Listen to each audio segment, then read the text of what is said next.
In the sacred land of Kurukshetra, where the fate of term is tested, two mighty armies stand face to face. At this moment, a timeless dialogue will be born, one that leads seekers beyond illusion toward eternal wisdom. Seated upon his throne in Hastinapur, the blind king Dhritarashtra questioned his charioteer, Sanjay. He wished to know what his sons and those of Pandu were doing as they faced each other on the holy battlefield of Kurukshetra, eager for war.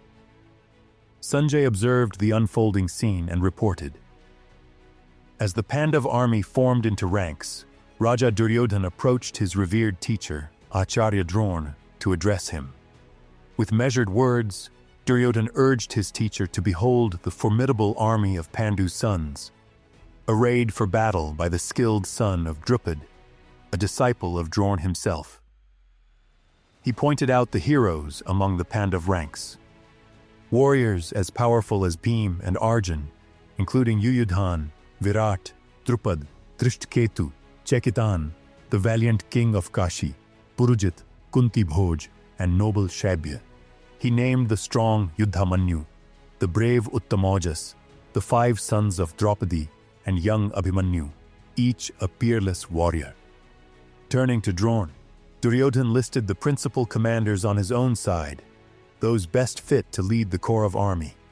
He named among them the mighty Bhishma, the renowned Karna, the ever-victorious Kripacharya, as well as Ashwatthama, Vikarna, and the noble Somdatta. He recalled many other heroic fighters, each prepared to lay down his life for the cause, masters of every weapon and art of war. Duryodhana declared that their army's strength, protected by Bhishma, was without equal, while the strength of the Pandavas, led by Bhima, was limited. He called for all to guard the great Bhishma at every post and formation, ensuring the venerable elder's protection. As if to answer the call, Bhishma, the grandsire of the Kuru dynasty, let out a lion's roar and blew his mighty conch shell, filling his allies with courage. In response, conches, kettle drums, tabors, trumpets, and cow horns erupted together, their combined sound rolling like thunder across the field.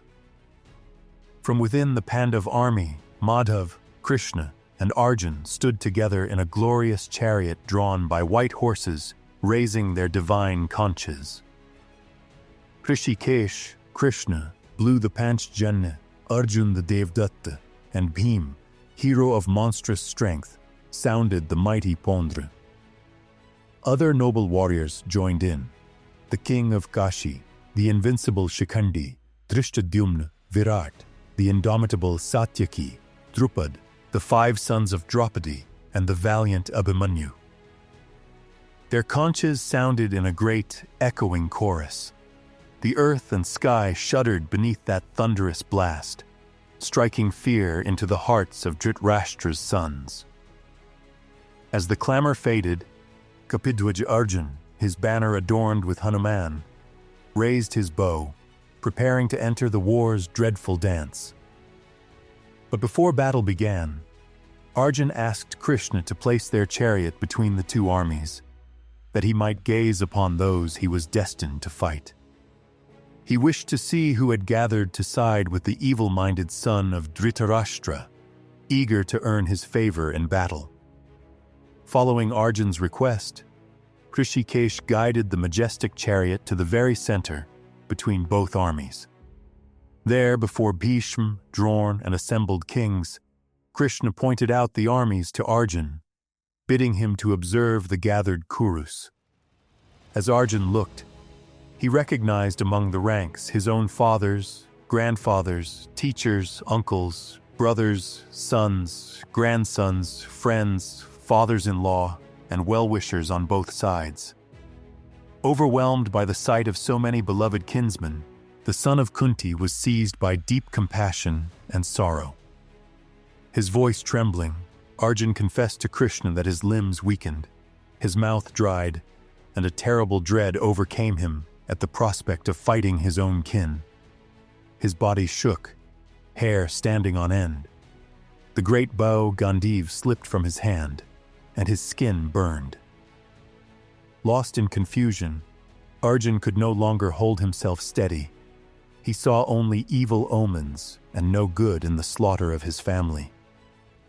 He reasoned, what use were victory, kingdom, or pleasure, when those for whom such things were desired stood ready to die by his own hand? He saw before him teachers, fathers, sons, grandfathers, maternal uncles, fathers-in-law, grandsons, brothers-in-law, and other relatives, all risking their lives and wealth. Even if they attacked, he wished no harm to them, not for sovereignty over 3 worlds, much less this one. He declared, what happiness could come from killing the sons of Dhritarashtra? Even if they were aggressors, only sin would follow such an act. Killing their own kin, the Pandavas would never know happiness. He pondered how, though the others were blinded by greed and saw no fault in the destruction of kin or the betrayal of friends, he and his brothers could not justify such sin. He foresaw that with the destruction of a family, its noble traditions would vanish. With the loss of dharma, only adharma would remain. With the rise of adharma, family women would be corrupted, and unwanted offspring would be born.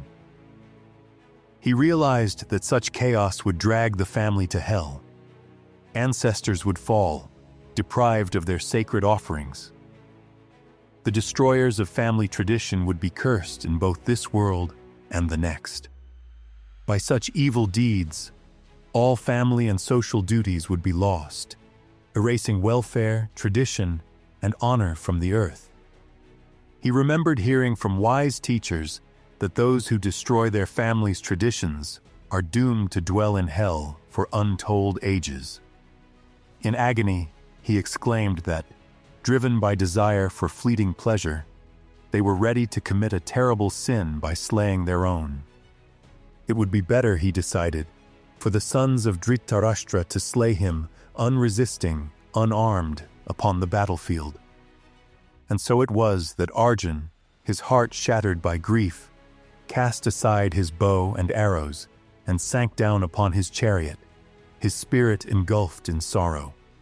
Thus ends the first chapter of the Srimad Bhagavad Gita, Arjuna Vishada Yoga, in the divine dialogue of Sri Krishna and Arjun, the scripture of yoga and the essence of Brahma Vidya.